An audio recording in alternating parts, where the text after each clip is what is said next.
देखिए, निस्संदेह ये योजना न केवल नवंबर के आखिरी तक इसे अग्रसारित करने का निर्णय हुआ, साथ ही साथ उन्होंने इसमें 1 किलो चना भी जोड़ने का ऐलान किया है। और कोरोना के संक्रमण से जो कमज़ोर तबके के लोग हैं, दिहाड़ी मजदूर, स्ट्रीट वेंडर्स, जो इन कठिनाइयों का सामना कर रहे हैं, उनके लिए निश्चित तौर पर ये एक महत्वाकांक्षी और राहत भरी योजना का ऐलान हुआ है। और प्रधानमंत्री जी के प्रति देश के तमाम राजनीतिक दलों को आभारी होना चाहिए।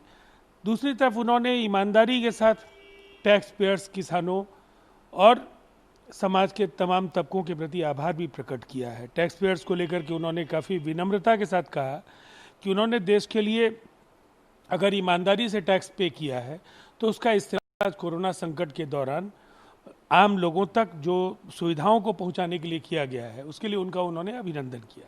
तो मुझे लगता है कुल मिलाकर के आत्मनिर्भर भारत के लिए उन्होंने एक बार फिर से संकल्प दोहराया, लोकल के लिए वोकल बनने की अपील की, और ये एक संतुलित संदेश है।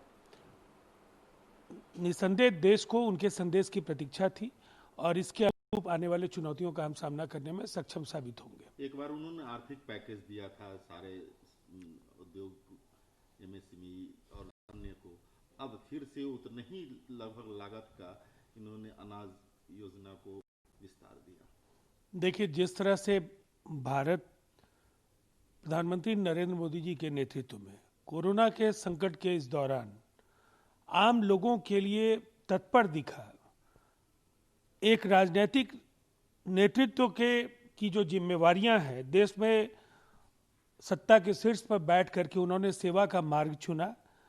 आम लोगों तक जिस तरह से सरकार की योजनाएं पहुंचाई जा रही हैं, उससे मुश्किलों के इस वक्त में देश में आम लोगों को काफ़ी राहत पहुंचा है। और ये एक ऐसा ऐलान था जिसका सबको इंतजार था, और ये छठी बार उन्होंने देश के साथ ये संवाद किया है। और हर संवाद में उन्होंने सकारात्मक तरीके से चुनौतियों को अवसर में बदलने का संकल्प भी दोहराया है। किसानों को लेकर के उन्होंने बड़ी बात की। देखिए, निसंदेह आज के उद्बोधन में गागर में सागर उन्होंने उड़ेलने की कोशिश की है।